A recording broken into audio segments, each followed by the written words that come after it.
ang yuta aming durog, kay wala makaanto sa kasakit sa kamatayon sa ilang pagbubuhat.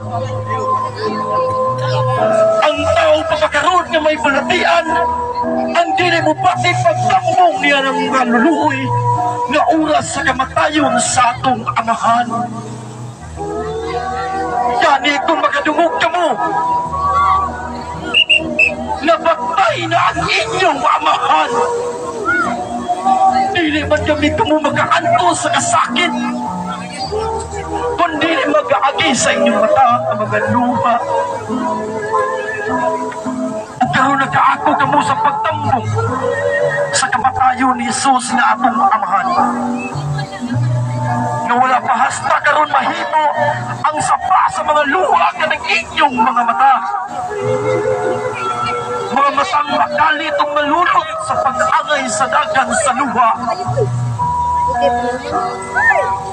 Tungod sa bisan unsa lamang nakasuko nganong nagtunga kamo aron usa ka tulo sa luha tungod sa kamatayon ni Jesus. Hay na kanang mga kasing-kasing nga may nukdugon na dili makaako kung dili malunod sa paghimatay kung makikita sa mga luha sa isig nilang katao.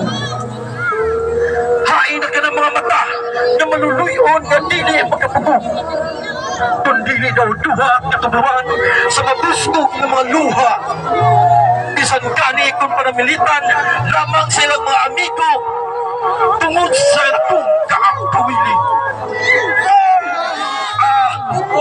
Mga kasing-kasing na banyaga, kung dili ka mo karoon mo tumaw sa luha sa paglantaw kang Jesus. Na inyong amahan na may kuglaon nga nagahatag ka ninyo sa katanan. O karoon, anaan nagatinga sa inyong atubangan. Mga katauhan, Vox in Rama Audita Est, Pluratus in Ulanatus Multus, Rachel Plurans, Piliosus it Nulit Usulani, Via non Sonte. Sa Rama na dumugan ang kukuyamot nga nagkagahub sa mayamot niya kay tasan sa langit. Ang mga nagilang na paghupaw nga gilabihan nga ikasingkit sa mga katawhan. Pagpagkutungod sa pagmatay ni Hilo. Sa mga bata nga walay sala, kay matod pa ni Jeremias, dili pa ganiigo ang paghilak o pagpagko. Gilabihan sa mga puhi, kundi kinahanglan nga umadan sa mga luha sa mga minatay.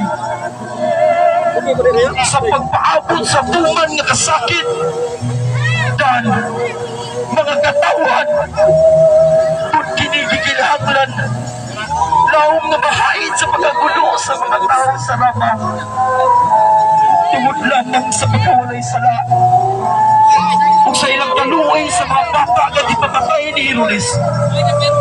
Kaya hasta pagkani si Raquel dahil